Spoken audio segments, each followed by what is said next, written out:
Hi, this is Greg Ellers, host of Einstein's disease, and really had a fun afternoon or fun evening with my guest Andy Lees, a good friend, uh, author of Corruption of Government and partner in macro strategies, world-renowned economist. Andy and I have really been trying to give you, the audience, the ability to think through the lens of, as the government is forced to misallocate less capital, meaning spend less money inefficiently, what does that actually mean for you? And what's your opportunity in life, professionally, from a family perspective, as you think about these changes taking place that might be in your community or something you see as an opportunity? And as we closed out the last segment, we were beginning to touch on, Andy hit my softball, career satisfaction that we had been talking about previously, where career satisfaction, not only for myself, Andy, and many of you out there, career satisfaction tends to have a higher level of productivity, a better allocation of capital, because when you're in a position to have career satisfaction, you're probably providing something that other people are responding to in a positive way, i.e., your sales go up or your service increases. And all of those types of things give you the ability to get more capital, risk more capital, and grow your business.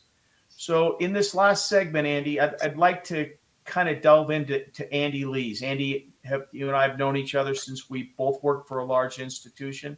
Talk to us a little bit about how you measure career satisfaction and your path to that, so people can kind of get an understanding of someone that's been successful in becoming a better allocator of not only their personal capital, but the capital of who your clients are. Right. First of You all, like that one, don't you, Andy? Put you on the sorry? spot. You like me putting you on the spot like Yeah. that, don't you? First of all, just before I answer that, I want to make, to me, the most important thing to get out of this is to understand that there is this real cost to everything, and any allocation of capital otherwise is a misallocation of capital. If you understand that, we can basically start to change government.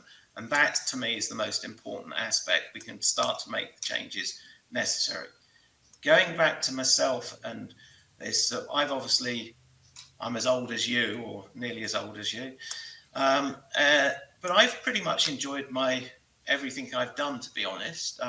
Whatever job I've done it to the best of my ability, and therefore I felt that I've been, doing something productive. I set up this place back in 2011. I used to work at an investment bank, and obviously after GFC, things changed, politics changed, and it became obvious that no one was allowed to basically express their own views anymore. So you couldn't basically help a client or what have you. So I set up this place, and it's been great ever since. And why do I like it? It's not necessarily the relationship with the clients, although that's all great. But the real thing is, I am trying to find what's happening. I'm trying to understand the world, and doing that for myself is obviously something that others value. And so that's that's how it sort of works. You're creating a value for someone by doing something of interest. And I think we can all do that, whatever our skill set is. And it's interesting, again, the value is found by the user of that product. So, many people won't even understand their own value, what they do, what skill set they've got. But if they just start to offer something out there, the market will find it, and they will say, well, hold on, don't do it that way, do it slightly differently. And it's that basically drives everything, as far as I can see. Again, we're back to that trophic pyramid. If we look at systems, we can explain the 100% of GDP through energy, but we can also explain it through tangible capital. Energy has to do its work on a medium, so on tangible capital.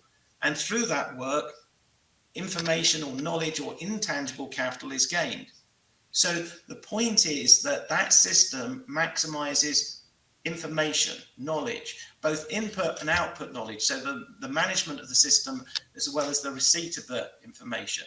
And so again, we're back to this idea that what you need is a free system, and then your value will be released. You will find that value.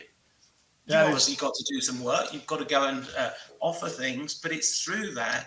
I mean, think of how many different kinds of jobs you've done. I've done over my whatever number of years. I've been through, simple retail business, life insurance, investment analysis, sales, derivatives. You find your way. Yeah, I think that what you really touch on there is you have found something that helps you grow every day, and you're able to share that with other people. And our viewers, when they hear that, it's important for people to understand your ability to have a more fulfilling life is really at your own destiny. Totally. And the further you move away from the misallocated capital and professions that way, the more you're going to find yourself in a position where you're not only being more productive, you're learning more, you're providing something of value. And that value is what society is craving in and of itself for three reasons. The first is the current model is not sustainable. The current model is not providing optimal output or the ability for people to grow from an education, a productive standpoint. It's not as free as what it has been. The more you reduce regulation, the more opportunity people have to invent, to create, to provide something that others have been looking for or seeking in a fair value, maybe in a small community versus nationally or globally, but they're given that opportunity. And lastly, and most importantly, is it's satisfaction for oneself. And that satisfaction for oneself is something that comes with the ability to be a free thinker and take that risk, as much as it might seem dramatic. The opportunities are there, and there's going to be more of them. And the more people understand those opportunities are going to exist and they're looking to find them, the more likely it is they're going to have that satisfaction that currently doesn't exist, Andy. I would just describe that again back to that political spectrum. Through price discovery, you're discovering wisdom, you're finding the truth, understanding how things go. Whereas on the other side, the constructivist side, you're basically clearing of truth, real world, to an ideology. And I think that's where a lot of people are supposedly ill these days, mentally ill, etc., because they can see that the ideology that they're being told just doesn't stack up against the real world. And so there's this confusion, etc. So, yeah, I mean, it's government's in the way, get it out of the way, and we can see growth, the economy grow, we can see our own lives prosper, everything. It's government that's the problem.